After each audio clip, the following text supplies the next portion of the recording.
Epione pain management and regenerative centre. ఇక మీ నొప్పులు శాశ్వతం కావు.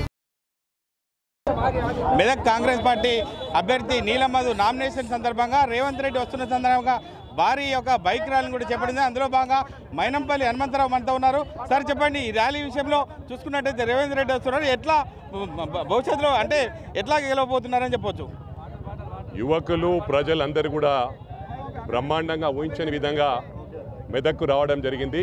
నీలం మధు గారి నామినేషన్ సందర్భంగా గౌరవ ముఖ్యమంత్రి రేవంత్ రెడ్డి గారు రానున్నారు. ఎనీ టైం యాక్చువల్గా 11 గంటలకు వచ్చేది ఉండే, ఇప్పుడు 1 గంట అవుతుంది. అయినా కూడా ప్రజలు వేచి ఉన్నారు. ఈ ఎండకు కూడా వేచి ఉన్నారంటే వారందరినీ కూడా కంగ్రాచులేట్ చేస్తూ ఉన్నాను, అప్రిషియేట్ చేస్తూ ఉన్నాను. ఇది 100% గెలుపుకు నాంది అని చెప్పి కూడా ఈ సందర్భంగా తెలియజేస్తూ ఉన్నా. ఒక బీసీ ముద్దుబిడ్డకు నీలం మధుకు ప్రజలు అవకాశం ఇవ్వనున్నారని చెప్పి కూడా ప్రజలందరూ కూడా అంటూ ఉన్నారు. తప్పకుండా ఈసారి బీసీ అభ్యర్థికి మేము అవకాశం ఇస్తాం.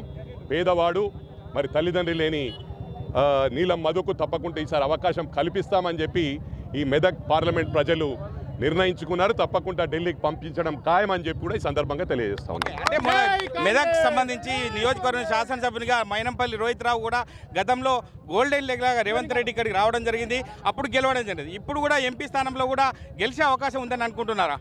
మరి ముఖ్యంగా ఏంటంటే డాక్టర్ మైనంపల్లి రోహిత్ ఈరోజు ఎమ్మెల్యే అయ్యాడు. ఎక్కడైతే రామ్దాస్ చౌరస్తాలో గౌరవ ముఖ్యమంత్రి పిసిసి ప్రెసిడెంట్గా ఎన్నికలకు మునుపొచ్చి అదే అక్కడి నుంచే ప్రసంగన ఇవ్వడం జరిగింది. మరి రేవంత్ రెడ్డి గారు గోల్డెన్ లెగ్గా భావిస్తూ ఉన్నాం, అందుకే రిక్వెస్ట్ చేశాం తప్పకుండా రావాలని చెప్పి. అందుకు ఈరోజు నామినేషన్స్కు రేవంత్ రెడ్డి గారు రాబోతూ ఉన్నారు. తప్పకుండా is a golden leg. Definitely Neelam Madhu is going to go to Delhi as MP. Thank you very much. Medak ప్రాంతం మొత్తం చూసుకున్నట్టయితే కార్యకర్తలు నిండిపోయింది. ఈ యొక్క వేదిక కేసీఆర్కి ఏం సవాల్ విసురుతారు సార్?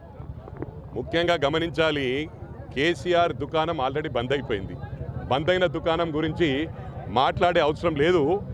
గౌరవ ముఖ్యమంత్రి గారు, మాజీ ముఖ్యమంత్రి గారు ఏమనుకున్నారంటే కాంగ్రెస్ పార్టీని లేకుండా చేస్తానని చెప్పి అందరి శాసనసభ్యులను కొనుగోలు చేయడం జరిగింది. మరి దానికే బదులుగా ప్రజలు బ్రహ్మాండమైన తీర్పునిచ్చారు. కాంగ్రెస్ ప్రభుత్వం వచ్చింది. మరి ఇవాళ కూడా అదే ప్రయత్నంలో 24 మంది ఎమ్మెల్యేలు టచ్లో ఉన్నారని చెప్తా ఉన్నారు. సిగ్గుచేటు 100%. అదేంటంటే అతను తెలుసు, నాది నేను బొందబెట్టుకున్నానని. తప్పకుండా ఎన్నికల తర్వాత టీఆర్ఎస్ పార్టీ అనేది ఉండదు. గతం 100%. It's a closing ceremony. Thank you very much. అంటే గతంలో చూసుకున్నట్టయితే బీఆర్ఎస్ పార్టీ క్లోజ్ అయిందని చెప్పి ఇక నుంచి కాంగ్రెస్ పార్టీ హవా నడుస్తుందని చెప్పి మైనంపల్లి హనుమంతరావు చెప్పడం జరుగుతుంది. కెమెరామెన్ ఎల్లూరుతో మహేష్, RTV, ఉమ్మడి మెదక్ జిల్లా. మరిన్ని వీడియోస్ కోసం ఛానల్ ని సబ్స్క్రైబ్ చేయండి. లేటెస్ట్ అప్డేట్స్ కోసం వాట్సాప్ ఛానల్ ని ఫాలో చేయండి. అండ్ లింక్ డిస్క్రిప్షన్ లో ఉంది.